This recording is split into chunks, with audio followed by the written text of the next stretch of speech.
I'm not sure how to really ask this next question, but you're clearly one of the best sprint car drivers in the world, which must feel awesome to be able to hear. But you're also from a family that has the ability to give you a bit of financial backing and support your racing career, as a lot of other drivers.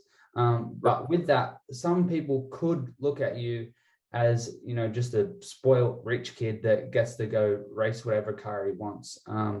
But from having hung out with you in California when I raced over there 5 or 6 years ago, I know that you are not like that at all. You're incredibly grounded and humble and realize these opportunities. And that was something that I've remembered over the years. I know this guy is giving it his all and really does appreciate and acknowledges every opportunity he gets to go racing. But I want to know, how do you deal with that, and how do you look at it with all these incredible opportunities that you've been given? You still might be looked at as just like a spoiled rich kid. Yeah, so that's something that I've battled for a while internally myself. When I turned, not a lot of people know this, but my immediate family, my parents, that wasn't that way. Like I grew up running micros for my parents, and then eventually they kind of got to a spot financially where that was just as far as they could go. Like they couldn't afford to race sprint cars, so luckily for me, Tom and Tommy Tarleton are my family, and they're Tom Tarleton, for a lot of people, they don't know this, but Tom's actually my great uncle. So my grandfather, my mom's dad, Robbie Tarleton, and Tom Tarleton are brothers, if that makes sense. So Tommy's actually my second cousin, and they've always, basically from the point that I got into a sprint car, and really if it wasn't for them, I probably would have never drove a sprint car, just because I think it has a lot to, it's probably the same in Australia. Like you just don't see a lot of sprint car owners going and hiring good, like a kid that might be, let's say there's a shining star, they think, oh, he's a good micro driver. You just don't see sprint car owners hiring micro drivers. A lot of sprint car owners want to hire somebody that's proven to go win, so they gave me that opportunity when I was 16 years old. And if it wasn't for them, I would have never been in a sprint car, so now over the years since 2013, when I started, they've led me into so many opportunities and given me the chance to try and develop as a driver and try and shine in certain opportunities. So I do feel like they've fast tracked my career, if that makes sense. There was times where maybe we didn't have an engine with a 3G at Joe Gertie's, and they've stepped up for me, or I went to drive for Keith Kunz Motorsports and they paid for me to do that. It gave me the opportunity to move to the Midwest and drive for a team, and then to meet other people and take advantage of those opportunities. Back when I drove for JJR in 2018, they sponsored the car. They sponsored at Kyle Larson Racing, and they're a sponsor now. Actually, one of the main sponsors at JJR. So, my whole career, they've really been a part of it and backed me. And for a long time, I felt like there was that perception, and I'm sure, like you said, there still is with a lot of people, right? But at the end of the day, now I do feel like I've let that go within myself. Like I feel like I've gotten to the point now where I think that I've had enough success in the sport, and I've accomplished enough things that it's they love to be involved because it's fun for them. For a long time, it felt like, well, they're doing it because they're just doing it for me to help me out. Where now I do finally feel like they enjoy it just as much as I do. And being a part of JJR and being able to watch on Dirt Vision every night and be a part of the team, and it makes them happy. They love to log on and watch the World of Outlaws and have their name on a car and look like they're a primary sponsor, and it's exciting for them as well. So to see that finally maybe pay off for them, and them having as much fun as I am, is rewarding. And if it wasn't for them, wasn't for Tom and Tommy, I wouldn't ever be a sprint car driver, and I wouldn't have near the opportunities that I've had now. So You know, for a long time, I've had kids around me that are my age that I would see them, you know, like for instance, they might be driving for their dad, but they would put a team together and not put them on the car Yeah. as, and to try and like uh seem like maybe they had like this big time ride, Yeah. or some kind of case scenario where it might seem like, oh well, that, you know, they don't have that, like they're trying to mask the fact that they had support Yeah. financially. And it's like I just never was like that, you know. Every time I got an opportunity and Tarleton's would sponsor that car or Yeah. whatever car that was, I would fight for them to get better real estate. Like they've always been on the hood pretty much of the cars that I've drove. I mean, they've Yeah. always looked like a primary sponsor because they are. And Yeah. you know, I wanted them to get the recognition that they deserve. So, you know, with that being said, you know, Sean Dyson is another one. You know, Yeah. obviously Yeah. you know Sean very well, race in Australia, for him for now, man, since 2015 was Yeah. my first year, I believe, 2015 winter, summer, what. And you know, is probably, you know, my best friend, one of my best friends, and has supported my career now since then heavily.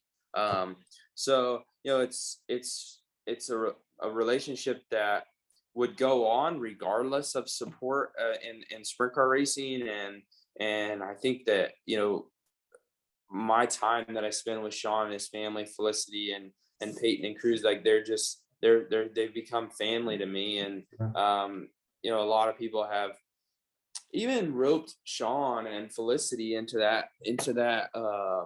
I've heard it get roped into like Tarleton's aspect too, like, oh, you know, he just that, like that Sean and Felicity are, because I think a lot of it has to do with me because they are so close to me, and I believe they're like family. Like when I do interviews and podcasts and stuff like that, I've called them my, you know, I'm like they're part of my family, you know. So I Yeah. think even people have roped them into like, You're you know, related. the rich kid because he's related to them, and they sponsor, and it's like that's just not true. But it, regardless, it doesn't matter. Sean's another one that, you know, to me, it means so much to me that he's believed in me enough to support my career.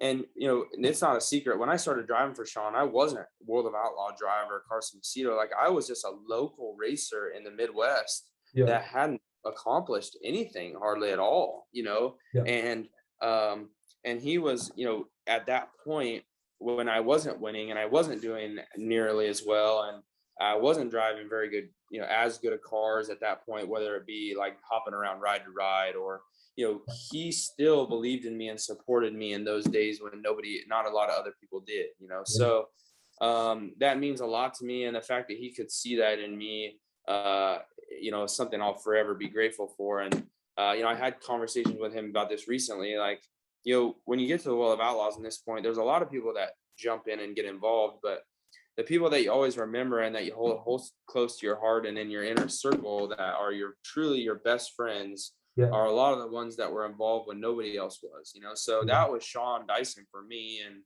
and Tommy and Tom Tarleton. Like, you know, these are the people that believed in me when I was just trying to make it as a race car driver, you know. So that whole dynamic has been interesting. And like you said, like my biggest thing is I I could see 100% as an outsider why people would think that way, you Yeah. know, and I totally get that. But I try my best as a person, like you said, you know, like to prove them wrong when I do get the chance to meet that person, and show them that that's not the way I am. And I am super grateful for every opportunity that I've gotten. And, you know, I do want people to know that every opportunity means a lot to me, you know. And I know that JJR and the organization that they've put together, and Philip and Clyde and Nate, like they're super important. And I don't think that money, the biggest thing too is, and I've said this for a long time, is, and you could attest to this for as long as you've been in sprint car racing, you know, money doesn't buy wins, right? So regardless of the sponsorship you can bring and all that, the team and people and time and the building blocks is what matters the most. What you do with it. But you do need financial backing in order to make a team go. right? Yeah. So you can't run a race team on no dollars, you know. So it is important, but at the end of the day, I think people are the most important thing, and I think JJR and what we have right now is something that you can't buy, and I think it's really special. Yeah, it's what you really do with the money, isn't it? That counts. Yeah. And I think it really shows how much you care about them and how much they care about you, because there's people involved with your racing and putting financial backing in it that actually care about you. And I think that's because of who you are. There's plenty of people out there that probably don't deserve it, and they don't show appreciation when they get it either. So, and one guy who has also helped you out, I know, is Jason Meyers, who's a two-time outlaw champion and came so close in 2008 to winning the nationals himself. What sort of advice and help has he given you over the years, and how has he helped you prepare for Knoxville this year? Yeah, so Jason, it's funny that you say I literally played golf with him yesterday. And Jason and I have become really good friends, and he's actually another one that has come on board as a sponsor at JJR this year. So, you know, Jason, for my whole career, has been big for me, not only as a mentor, but, you know, he's vouched for me to be in. He's actually the reason, probably 90% of the reason why I drove the JJR car in 2018. Okay. You know, when they were looking for a driver, he called and vouched for me himself and said, you know, I know he's probably not on your radar. He's probably maybe not even a kid that you've heard of, but you should put this kid in. And if you're willing to put him in, I'd be willing to step up and sponsor the car in order to make it happen. So, you know, Philip believed in Jason and really, really has a lot of respect for Jason. So, you know, his recommendation went a long way. And I guarantee you, they probably wouldn't have thought of me. Philip didn't even know who I was before that. So, you know, he wouldn't have probably ever given my name a thought prior to that, you know. So it's been huge having him in my corner. I feel like he's helped me in several opportunities. I mean, he helped me get in Craig Mintz's car back in 2016. He's vouched for me in several rides, and now has come on board as a sponsor of our race team. So I think, you know, he'll be at the Nationals as well. With his family and the Tarletons. They've come the last couple of years, and you know, I talked to him a little bit about Knoxville and you know, my strategy going in, and we spoke about my process goals and trying to just stay on the right path and stay level-headed and keep working hard, and if it's meant to be, it'll happen. So it's great having Jason around because he's lived the life that I'm living. He's literally done everything. I mean, he's ran second at the Knoxville Nationals, and if anybody's watched that year, I mean, he should have won it. I was there that year. It was just a disappointing deal that the late race caution happened. But you know, all in all, Jason has nothing to prove in the sport. I mean, he won 2 World of Outlaw championships back to back.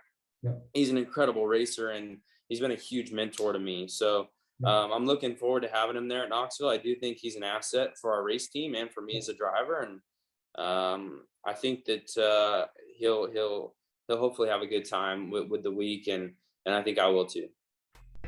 Don't forget to subscribe to the Sprinker Hub YouTube channel. You can also find Sprinker Hub on Facebook, Instagram, and Twitter. Thanks for watching.